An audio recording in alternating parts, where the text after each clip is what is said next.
देखिए, समाजवादी पार्टी को माननीय न्यायालय के माननीय आजम साहब, माननीय अब्दुल्ला आजम पे आए फैसले पे कोई टिप्पणी नहीं करनी है। निश्चित रूप से उन माननीय आजम साहब का परिवार वो इस फैसले को ऊपरी अदालत में चुनौती देगा और समाजवादी पार्टी को भरोसा है, समाजवादी पार्टी को विश्वास है देश की न्यायपालिका पे, देश की न्यायिक प्रक्रिया पे कि माननीय आजम साहब वो जल्द ही जेल से रिहा होंगे, उनको जमानत मिलेगी और जब इस मामले में अंतिम फैसला आएगा तो अंतिम रूप से उनको न्यायपालिका से जरूर मिलेगा, ये भरोसा विश्वास है। और समाजवादी पार्टी अध्यक्ष आदरणीय अखिलेश यादव जी ने पहले ही इस बात को कहा कि समाजवादी पार्टी की सरकार बनेगी और जितने भी फर्जी मुकदमे, झूठे मुकदमे माननीय आजम साहब उन पे परिवार पे लगे वो वापस होंगे, जिन जनता पे फर्जी मुकदमे लगे वो वापस होंगे। समाजवादी पार्टी समझती भारतीय जनता पार्टी वो लगातार विपक्ष के नेताओं को जेल में डालने का काम कर रही, झूठे मुकदमे लिखाने का काम कर रही है, लेकिन जनता समझदार है, जनता जवाब देगी। एक और बड़ा अहम सवाल है, गांधी से कुछ नहीं सीखा है। वो झूठे आरोप लगाते हैं, फर्जी पीडीए चला रहे हैं, भाई भतीजावाद कर रहे हैं। ये सब बिहार में बर्दाश्त नहीं किया जा सकता। ना तो बिहार में जंगल राज, सट्टा राज बर्दाश्त किया गया और ना ही उत्तर प्रदेश में दंगा राज, गुंडा राज और अपराधियों का राज चलेगा। देखिए, केशव प्रसाद मौर्य जी को चाहिए कि वो उत्तर प्रदेश के मुख्यमंत्री जी से कुछ सीख लेते, क्योंकि वो सीखते नहीं हैं, वो तो दिल्ली और लखनऊ का झगड़ा करते हैं और समाजवादी पार्टी को उपदेश देने से पहले वो उत्तर प्रदेश की बिगड़ी हुई, पटरी से उतरी हुई कानून व्यवस्था को बेहतर करने के लिए सोचते। उत्तर प्रदेश में लगातार पिछड़ों को उनका हक अधिकार नहीं मिल रहा है। केशव प्रसाद मौर्य जी मंत्री बने हुए हैं, कुर्सी पे चिपके हुए हैं। तो सवाल ये है कि उत्तर प्रदेश के मुद्दे, बिहार के मुद्दे बिल्कुल अलग हैं। उत्तर प्रदेश में चेहरे, बिहार में चेहरे बिल्कुल अलग हैं।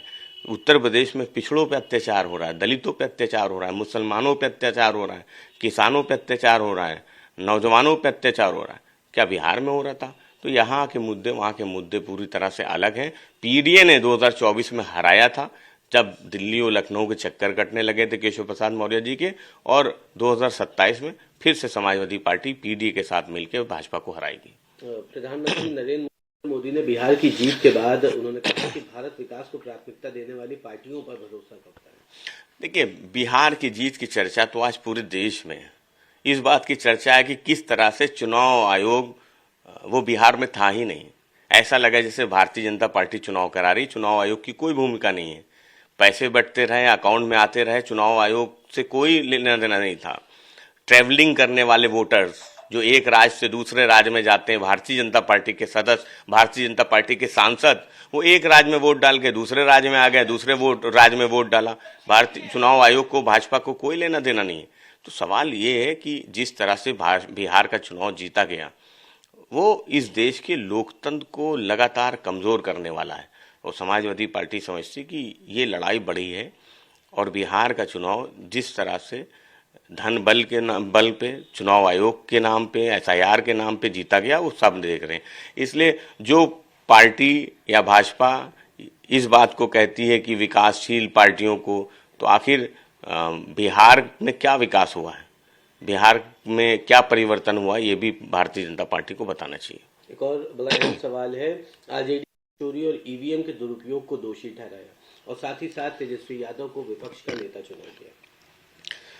देखिए, सवाल ये कि जिस तरह से बिहार का चुनाव हुआ वो सभी ने देखा। समाजवादी पार्टी इस बात को महसूस करती है और आदरणीय अखिलेश यादव जी ने इस बात को कहा कि जिस तरह से एसआईआर के नाम पे, ईवीएम के नाम पे, अकाउंट में दिए गए चुनाव के दौरान पैसे के नाम पे इस चुनाव को जीता गया, मुद्दों से अलग ये चुनाव था। तो सवाल ये है कि क्या इसी तरह से लोकतंत्र मजबूत होगा, संविधान मजबूत होगा? तो जो बात तेजस्वी यादव जी कह रहे हैं, जो बात तो उनका दल कह रहा है, वो बात बिल्कुल सही है और पूरे देश में बिहार के चुनाव को लेकर चर्चा है। इंडिया गठबंधन चर्चा कर रहा है और भारतीय जनता पार्टी वो हर उस राज्य में जहां वो चुनाव हार रही होती है, ऐन वक्त पे लोगों के अकाउंट में पैसा डालती है, जिसको लेके देश की सबसे बड़ी अदालत रेवड़ी को लेके टिप्पणी भी कर चुकी है। तो भारतीय जनता पार्टी को ना देश की न्यायपालिका से कोई लेना देना बचा है, ना चुनाव आयोग किसी काम को कर रहा है और इसी तरह से चुनाव को जीता जा रहा है। तो जो आरोप आरजेडी के हैं वो बिल्कुल सही है। एक आखिरी सवाल रहेगा, जिस तरह दलवाई ने मुफ्ती मोहम्मद की टिप्पणी का समर्थन किया। उन्होंने कहा, मुझे लगता है कि दिल्ली की घटना में केवल आतंकवादी ही शामिल थे। मुफ्ती जी ने जो कहा वो सही है, ये कश्मीर में हुए अन्याय के कारण हुआ होगा।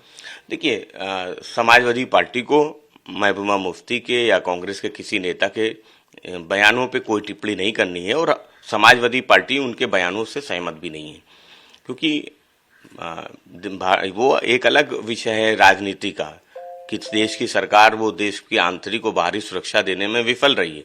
लेकिन जो आरोप महबूबा मुफ्ती या कांग्रेस के नेता के द्वारा लगाए गए उनके आरोपों पे समाजवादी पार्टी को ना टिप्पणी करनी है, ना समाजवादी पार्टी उन आरोपों से सहमत है। समाजवादी पार्टी समझती कि देश में जो सरकार है भाजपा की, वो देश में आंतरिक और बाहरी सुरक्षा देने में फेल है।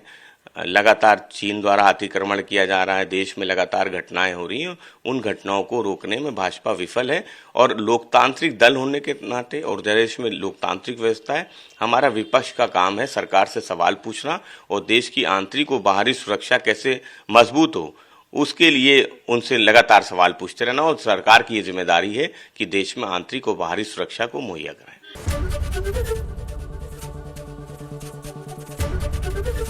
एबीपी गंगा, खबर आपकी, जुबान आपकी।